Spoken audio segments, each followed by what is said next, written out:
আসসালামু আলাইকুম। সবাই কেমন আছেন? আশা করি সবাই ভালো আছেন। আজ আপনাদের জন্য নিয়ে এসেছি গল্পের অন্তিম পর্ব।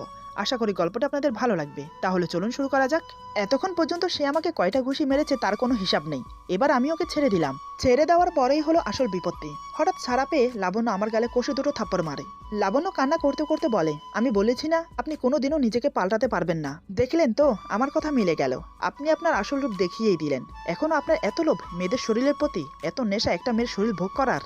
ছি, মাঝে মাঝে আপনার উপর না নিজের প্রতি নিজেরই ঘৃণা হয় যে আমি আপনার মতো একটা চরিত্রহীন ধোঁকাবাজের সাথে রিলেশন করেছিলাম। অন্ধের মতো বিশ্বাস করে নিজের সর্বোচ্চ উজাড় করে ভালোবেসেছিলাম। ওর কথার মাঝে আমি কথা বলে উঠলাম। আমি বললাম, লাবণ্য চুপ করে যাও। এত রাতে জোরে জোরে চিৎকার করে পুরো বাড়ির সবাইকে জাগিও না। তোমার এই চেঁচামেচিতে মেয়েটা কেঁপে কেঁপে উঠছে, ভয় পাচ্ছে। প্লিজ এবারের মতো চুপ হয়ে যাও। রাত অনেক হয়েছে, ঘুমিয়ে পড়ো। যা কথা হবার তা সকালে হবে। আর এমনি তো আমার শরীর খুব টায়ার্ড, পুরো শরীর ব্যথা করছে, সাথে মাথাও ব্যথা করছে। প্লিজ এভাবে কানের কাছে চেঁচামেচি করো না। এমনিও মেজাজ বিগড়ে আছে, কখন কি করে বসে তার কোনো নিয়ত্তা নেই। তাই বলছি চুপচাপ শুয়ে পড়ো, আর আমাকেও শান্তিতে ঘুমোতে দাও। এই বলে চোখ বন্ধ করে শুয়ে পড়লাম। এদিকে লাবণ্য ভাবছে থাপ্পড় দুটো খেয়ে আমি কিভাবে চুপ করে আছি। আসলে পরের বাড়ি পরের ঘর, এখানে ঝামেলা করা ঠিক হবে না, পরে দেখে নেব ওকে। লাবণ্য এসব ভেবে ধীরে ধীরে মেয়ের পাশে গিয়ে শুয়ে পড়ল। লাবণ্য শোয়ার সাথে সাথে অনিফা উঠে গেল। লাবণ্য ওকে কাছে টানার আগে আমি অনিফাকে বুকে টেনে নিলাম। অচেনা মানুষের বুকে এসে কান্না করার কথা, কিন্তু অনিফা কান্না করার বদলে আমার দিকে তাকিয়ে হাসছে, চোখে এখনো নিবিড় ঘুম। মেয়ের হাসি দেখে আমি ওকে বুকের সাথে জড়িয়ে রাখলাম। অনিফা ঘুম ঘুম ভাব নিয়ে আমাকে জড়িয়ে ধরে ঘুমিয়ে পড়ে। এদিকে লাবণ্য রাগে কটমট করছে, আমার দিকে রাগান্বিত ভাবে তাকিয়ে আছে। আমি বললাম, দেখলে তো আমার মেয়ে আমাকে কি সুন্দর জড়িয়ে ধরে ঘুমোচ্ছে। এবার চিন্তা করে দেখো, তোমাকে ছাড়াও কিন্তু আমি আমার মেয়েকে রাখতে পারবো। তাই বলছি সবকিছু ভালো ভালো মেনে নাও। তা না হলে তোমাকে এভাবে একা খাটে ঘুমোতে হবে, আর আমার কলিজা আমার বুকে ঘুমোবে। আমার কথাগুলো শুনে লাবণ্য মনে খুব কষ্ট পাচ্ছে, চোখের কোণে জল চকচক করছে। কান্না জড়িত গলায় বলে, আপনি ভালো না, আমি আপনাকে কোনোদিনও মেনে নেব না। এ বলে কান্না করতে করতে অন্যদিকে ফিরে গেল। ওকে অমন করে কান্না করতে দেখে আমার খুব মায়া হচ্ছে। এদিকে ততক্ষণে আমার মেয়ে ঘুমিয়ে পড়েছে। আমি কোনো রকম মেয়ের থেকে নিজেকে ছাড়িয়ে উঠে গেলাম। আমার সাইডে বালিশ দিয়ে লাবণ্যর পাশে গিয়ে শুয়ে পড়লাম। আমার সাইডে বালিশ দিলাম এই জন্য যাতে আমার মেয়েটা পড়ে না যায়। আমি লাবণ্যর পাশে গিয়ে শুয়েছি, সেটা লাবণ্য অনুভব করতে পারলো, কিন্তু সে আমার দিকে ফিরল না, অন্যদিকে ফিরে শুয়ে আছে। আমি ওর কাঁধে হাত রেখে বললাম, এই আমার দিকে ফিরো। লাবণ্য হাত দিয়ে আমার হাত সরিয়ে দিল। আমি আবার ওর কাঁধে হাত রেখে বললাম, লাবণ্য আমার দিকে ফিরো, আমি কি বলতে চাই একবার শোনো। এবার সে আমার দিকে ফিরে, চোখ থেকে এখনো জল টপ টপ করে পড়ছে। আমি ওর চোখের পানি মুছে দিয়ে কপালে গভীরভাবে একটা চুম্বন করলাম। লাবণ্য চোখ বন্ধ করে নিল। আমি বললাম, কেন এভাবে কান্না করছো? কি হয়েছে? লাবণ্য বলে, তুমি কেন বারবার ওকে নিয়ে যেতে বলো আমার কাছ থেকে? তখন আমার প্রচুর কষ্ট হয়, আমি ওকে ছাড়া থাকতে পারবো না। লাবণ্যর কথা শুনে আমার মুখে প্রশান্তির হাসি খেলে গেল, কারণ লাবণ্য আমাকে মেনে নিয়েছে। কি করে বুঝলাম সেটাই ভাবছেন আপনারা, তাই তো? আসলে লাবণ্য আমাকে তুমি করে বলে সম্বোধন করেছে, তাতেই বুঝতে পারলাম সে আমাকে মেনে নিয়েছে। এবার আমি ওকে আরো কাছে টেনে নিলাম, কানের নিচ দিয়ে চুলের গভীরে হাত গলিয়ে চুলের মুঠি শক্ত করে ধরে ঠোঁটে আলতো করে কিস করলাম। ওর নাকে নাক ঘেঁষে বললাম, পাগলি একটা, তোমাকে ভয় দেখাচ্ছি এর জন্য যাতে তুমি সবকিছু মেনে নাও। তোমাকে ছাড়া আমি অনিফাকে রাখবো কি করে? ওর যেমন আমাকে প্রয়োজন, তেমনি তোমাকেও প্রয়োজন ওর জন্য। লাবণ্য বলে, তাহলে তুমি ওকে নিয়ে যাবে না আমার কাছ থেকে? আমি বললাম, না, আমি তো নিয়ে যাব তোমাকে। তুমি আমার সাথে থাকলে আমার মেয়েও তো আমার সাথে থাকবে। এবার বলো, বিয়ে করবে আমাকে?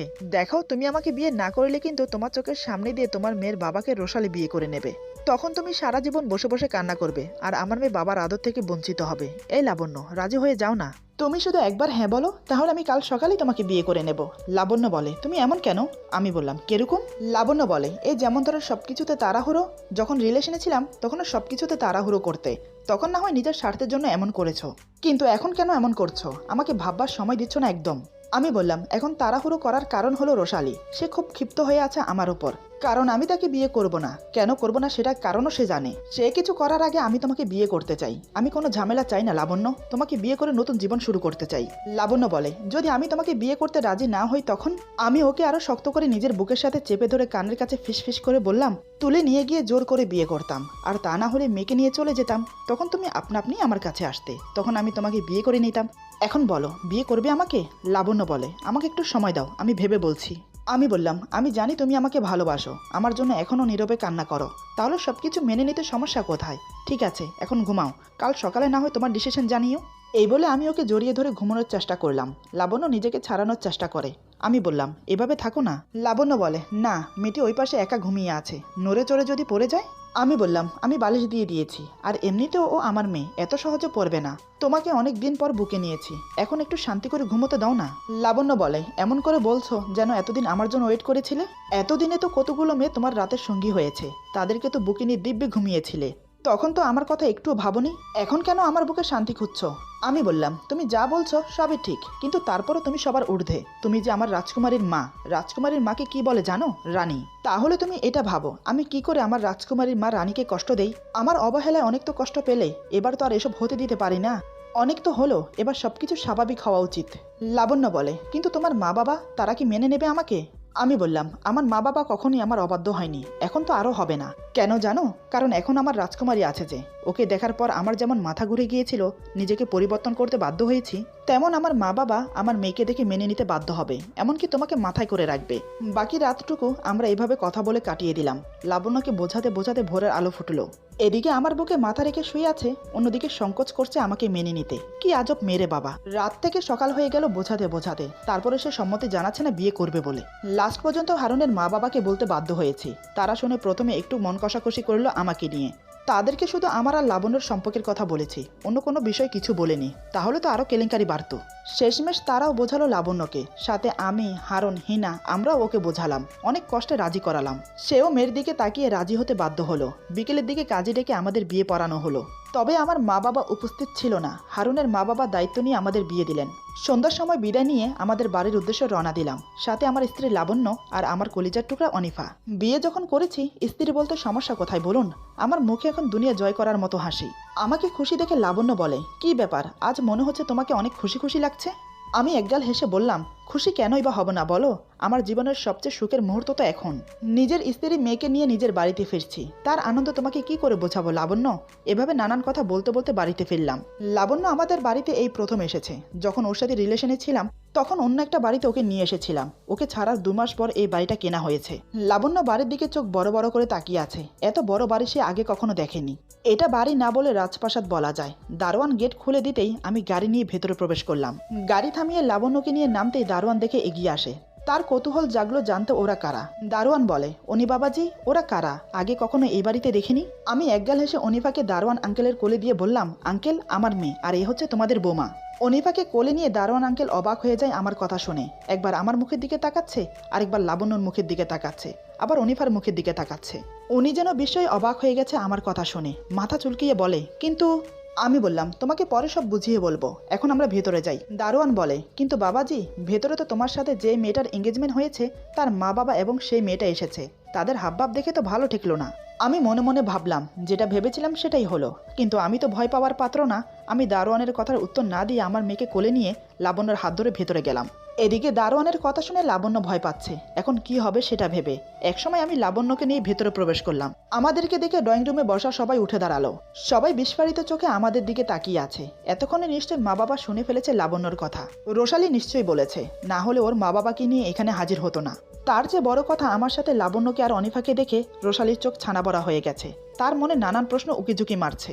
কারোর মুখে কোনো কথা নেই, সবার চোখ অনিফার দিকে, কারণ অনিফার চেহারার সাথে আমার চেহারা হুবহুব মিল। অনিফা তখন আমার কোলে, তাই সবার চোখ আমাদের দুজনের দিকে ঘোরাফেরা করছে। মা ধীরে ধীরে 1 পা 2 পা করে আমার দিকে এগিয়ে আসছে। আমার সামনে দাঁড়িয়ে চোখ বড় বড় করে অনিফাকে দেখতে লাগলো। মা অনিফার মুখে হাত বুলিয়ে ওর চোখ, নাক, ঠোঁট, কান খুঁটিয়ে খুঁটিয়ে দেখতে লাগলো। মা অস্ফুট স্বরে বলে ওঠে, এ তো দেখছি পুরো আমার অনি। কে বাবা ও? প্রশ্নটা আমাকে উদ্দেশ্য করে বলে। আমি বললাম, মা, ও আমার মেয়ে, তোমাদের একমাত্র নাতি। কথাটা শুনে মার চোখ মুখ উজ্জ্বল হয়ে উঠল। কিন্তু বাবা মুখে রাগ ফুটিয়ে বলে, এসব কি হচ্ছে অনি? এরা কারা, আর এই বাড়িতেই বা কি করছে? আমি বললাম, বাবা, ও আমার স্ত্রী লাবণ্য, আজ আমি ওকে বিয়ে করেছি, আর এ হচ্ছে আমার একমাত্র মেয়ে অনিফা। বাবা বলে, কি আবল তাবল বলছো তুমি? তোমার মাথা ঠিক আছে? তোমার এঙ্গেজমেন্ট হয়েছে রোশালির সাথে, আগামী মাসে তোমার বিয়ে, আর তুমি কিনা এখন এসে বলছো এই মেয়েকে বিয়ে করেছো? আর আমাদের মান সম্মানের কথা একটু ভাবলে না? আমার বন্ধুর সামনে আমার উঁচু মাথা হেট করে দিলে, এটা আমি তোমার থেকে আশা করিনি। আমি চুপচাপ শুনে যাচ্ছি। মা বলে, যা হবার হয়ে গেছে, এখন আর কি বা করার আছে? বাবা বলে, তুমি চুপ করো, তোমার জন্যই ছেলেটা এতটা বিগড়ে গেছে। এভাবে বাবা আরো কিছুক্ষণ বকাঝকা করলো আমাকে। তারপর বন্ধুর কাছে হাত জোর করে ক্ষমা চাইলো। একসময় বাবার বন্ধু নিজের মেয়ে আর স্ত্রীকে নিয়ে চলে গেল। যাওয়ার সময় রোশালি আমার দিকে তাকিয়ে কান্না করতে করতে চলে গেল। সবাই চলে যাওয়ার পর বাবা ধপ করে সোফায় বসে বলে, উফ বাবা, হাঁপ ছেড়ে বাঁচলাম। মা, আমি, লাবণ্য তিনজনই অবাক হয়ে তাকিয়ে আছি বাবার দিকে। অনিফা তখনও মায়ের কোলে। বাবা মায়ের দিকে তাকিয়ে বলে, আরে তোমরা অমন করে তাকিয়ে কি দেখছো? জলদি আমার দিদিভাইকে দাও। আর যে পারছি না ধৈর্য ধরতে ওকে কোলে নিতে। হঠাৎ বাবার এমন পরিবর্তন দেখে আমরা তিনজন হাঁ করে তাকিয়ে থাকি। বাবা বলে, আরে কি হলো, তোমরা এভাবে তাকিয়ে আছো কেন? আরে আমি তো এতক্ষণ অভিনয় করছিলাম। তখন যদি ওকে বকাশকা না করতাম তাহলে তো ঝামেলা বাড়তো, তাই তো এমনটা করলাম। কই দাও দেখি, আমার দিদিমণিকে দাও। মা এবার একগাল এসে বাবার কোলে অনিফাকে দিল। অনিফাকে কোলে নিয়ে বাবা সেই কি খুশি, যেন তিনি আসমানের চাঁদ হাতে পেয়েছেন। আমি লাবণ্যকে ইশারা করে বললাম, তুমি দাঁড়িয়ে আছো কেন? যাও গিয়ে মা বাবাকে সালাম করো। লাবণ্য ধীর পায়ে গিয়ে মা বাবাকে সালাম করলো। মা বাবা দুজন লাবণ্যর মাথায় হাত বুলিয়ে বলে, বেঁচে থাকো মা, বেঁচে থাকো। তারপর মা লাবণ্যকে নিজের পাশে বসিয়ে নিল। মা বাবা যে এত সহজে মেনে নেবে সেটা ভাবতেই আমার অবাক লাগছে। আমি কিছু বলতে যাব তার আগেই মা বলে, তোকে কিছু বলতে হবে না। রোশালি আমাদেরকে সব বলেছে।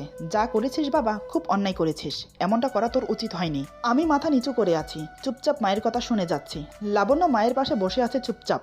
একসময় মা বলে, অনেক হয়েছে, এবার যা, বৌমাকে রুমে নিয়ে যা। অনিফা আমাদের কাছে থাকুক। মনে মনে একটু খুশি হলাম লাবণ্যকে একান্তভাবে পাওয়ার আশায়। আমি লাবণ্যকে নিয়ে নিজের রুমে গেলাম। লাবণ্য আমার রুমে প্রবেশ করে ঘুরে ঘুরে দেখতে লাগলো। ঘরটা খুবই পরিপাটি করে সাজানো, তার সাথে অনেক বড় রুম, দামি দামি আসবাবপত্র দিয়ে সাজানো। এদিকে আমি ধীরে ধীরে ঘরের দরজা বন্ধ করে হঠাৎ পেছন থেকে লাবণ্যকে জড়িয়ে ধরলাম। আমি বললাম, কি ম্যাডাম, পছন্দ হয়েছে শ্বশুরবাড়ি আর আমার রুম? লাবণ্য বলে, সবচেয়ে বেশি পছন্দ হয়েছে তোমার মা বাবাকে। তারা সত্যি অনেক ভালো মানুষ। বাবা তো খুব মজার মানুষ। কিভাবে অভিনয় করে গেল আমি একটুও টের পাইনি। আমি বললাম, সেটার বলতে, আমিও তো টের পাইনি। তার থেকে বড় কথা হলো, আমি আমার বয়সে বাবাকে কখনো এতটা খুশি হতে দেখিনি যেটা আমি আজ ওনাকে দেখলাম। লাবণ্য বলে, সত্যি কি আমি এতটা ভাগ্যবতী যে আমি আমার পছন্দের মানুষের সাথে সারা জীবন কাটাবো, যাকে আমি আমার থেকেও বেশি ভালোবাসি? আমি ওর ঘাড়ে কিস করে বললাম, হ্যাঁ মহারানী, তুমি তোমার অনেকে পেয়ে গেছো, এবার কি তুমি খুশি না? লাবণ্য বলে, কিন্তু তারপরও ভয় হয় জানো, যদি তুমি আবার অন্য মেয়েদের আসক্ত হয়ে পড়ো তখন আমার কি হবে? আমি বললাম, এই ফালতু কথা বলবে না। আগে যা ছিলাম, কিন্তু এখন আমার স্ত্রী আছে, মেয়ে আছে। এখন আমাকে এসব করা সাজে না, তাই এসব চিন্তা মাথায়ও আনবে না। লাবণ্য বলে, তাই যেন হয়। এদিকে আমি কথা বলতে বলতে লাবণ্যর ঘাড়ে কিস করছি আর দু হাতে শক্ত করে জড়িয়ে ধরেছি। একদম আমার শরীরের সাথে মিশিয়ে নিয়েছি। শাড়ির ফাঁক দিয়ে হাত গলিয়ে নাবিতে হাত বোলাচ্ছি। ধীরে ধীরে লাবণ্যর নিঃশ্বাস ঘন হচ্ছে। একসময় ঘাড় ছেড়ে দিয়ে ওকে আমার দিকে ফিরিয়ে ঠোঁটে ঠোঁট ডুবিয়ে দিলাম। লাবণ্য চোখ বন্ধ করে আমাকে জড়িয়ে ধরে। ভালোবাসার ছোঁয়া এঁকে দিতে লাগলাম এক এক করে। উত্তেজনায় লাবণ্য থরথর করে কাঁপছে। আমি ওকে কোলে করে নিয়ে বিছানায় শুয়ে দিলাম। লাবণ্য বাধা দেয়। লাবণ্য বলে, এখন না, যে কোনো সময় মা বাবা ডাকতে পারে, পরে না হয় যা করার করবে। কে শুনে কার কথা? তখন তো আমি আমার মাঝেই নেই। আমি বললাম, একদম না, আমার এখন চাই, মতলব এখন, একদম বাধা দেবে না। লাবণ্য বলে, আরে বুঝতে পারছো না কেন? অনিফা মা বাবার কাছে, যে কোনো সময় ওকে নিয়ে আসতে পারে। তখন যদি আমাদেরকে এই অবস্থায় দেখে ফেলে তখন? আমি বললাম, তুমি কি আমাকে পাগল ভাবো? আমি তো রুমে প্রবেশ করেই দরজা লাগিয়ে দিয়েছি। কেউ এখন আমাদের ডিস্টার্ব করবে না। এ বলে আমি ওকে আদর করতে লাগলাম। এভাবেই বেশ কিছুদিন কেটে গেল। মা বাবাকে লাবণ্যর ব্যাপারে সব খুলে বললাম। সব কথা শোনার পর মা বাবা আমাকেই দোষারোপ করলো। এটাই স্বাভাবিক, অন্যায় যখন করেছি কথা তো শুনতেই হবে। মা বাবা খুব সহজেই লাবণ্যকে মেনে নিল। এত সহজ হতো না বটে, সব সম্ভব হয়েছে আমার মেয়ের জন্য। সেই যে অবিকল দেখতে আমার মতো, অস্বীকার করার কোনো প্রশ্নই আসে না। তার উপর আমার মেয়েটা হয়েছে আমার মতো কিউট মিষ্টি দেখতে। এর বেশ কিছুদিন কাটানোর পর আমাদের বিয়েটা আবার ধুমধামের সাথে হলো। সবকিছু ঠিক আগের মতো হয়ে গেল। লাবণ্যর মা বাবাও লাবণ্যকে নিতে এসেছিল, কিন্তু লাবণ্য যেতে চায়নি। তারপর আমরা সবাই মিলে বোঝালাম। এক পর্যায়ে মেনে নিতে বাধ্য হলো। এখন আমরা সুখে শান্তিতে বসবাস করছি। এভাবেই পূর্ণতা পেল আমার ভালোবাসা।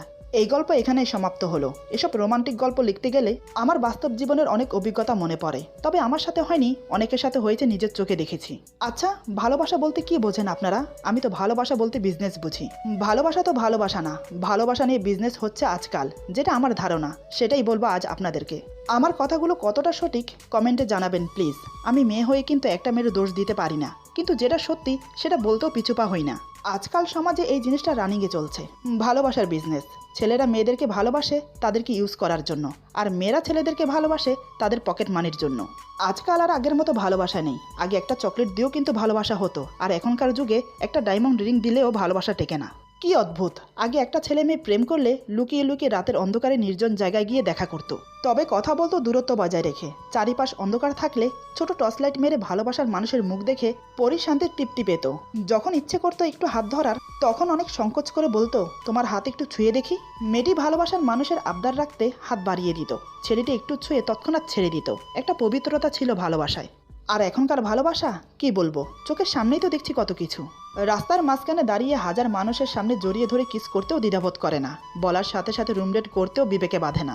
এ হচ্ছে আজকাল সমাজ, একজন দোষ করে আর বদনাম হয় হাজারটার।